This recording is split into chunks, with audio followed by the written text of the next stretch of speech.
Democrats have controlled the White House for 12 of the last 16 years. And for all of the talk about division and the problems in the country and people are hurting, Democrats have mostly controlled this country.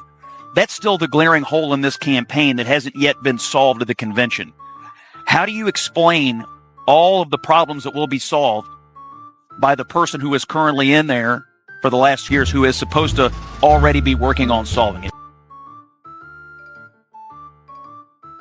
As somebody that is a former Democrat, I'm a 2-time bone cancer survivor. I voted for Obama-Biden in 2008 based on Obamacare. And then when Obamacare was implemented, I promptly lost my insurance. I could not keep my plan. I could not keep my doctor. And then on top of that, I got penalized for not having insurance that I could no longer afford. Now, that was pre-Donald Trump political career. That had nothing to do with Donald Trump. That had to do with the Democratic Party leaving me behind, even though I voted for them. Donald Trump campaigns on getting rid of the penalty for no insurance. And he did that. Helped my family out and me specifically. Then he campaigned on tax cuts. He did that.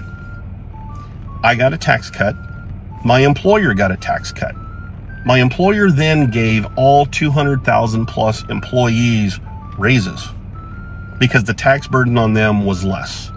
Now, ironically enough, that company was Costco, a very liberal company that backed Hillary Clinton in the election. And there wasn't a single Democrat that voted for you and I to have more of our own money we earn. One of the people that cast a vote no was a senator from California named Kamala Harris. We did not get into any new conflicts. Our president set foot in North Korea. I don't know if you know how big that is. And if you don't know the difference between a sub 3% mortgage rate versus a nearly 8% mortgage rate under Biden, then you simply don't understand why anybody could ever vote for Donald Trump. To me, since I know how all that works, my bigger question is, why on earth would anybody vote for Kamala Harris? Because she's sitting here saying no tax on tips, but yet in 2023, her and Biden passed a bill, and she was the deciding vote to make this a bill where you had a new way of reporting taxes on tips, and they also were going to hire 87,000 new IRS agents to audit us to make sure the government got more of our money. That's why I'm voting for Donald Trump, because he has a history of doing what he says versus Kamala Harris having a history of saying shit and not doing anything about it.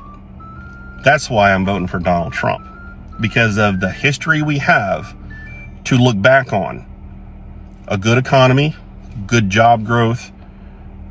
America was doing great before pre-COVID. Now, COVID would have ruined any president. I don't understand why anybody would vote for Kamala Harris.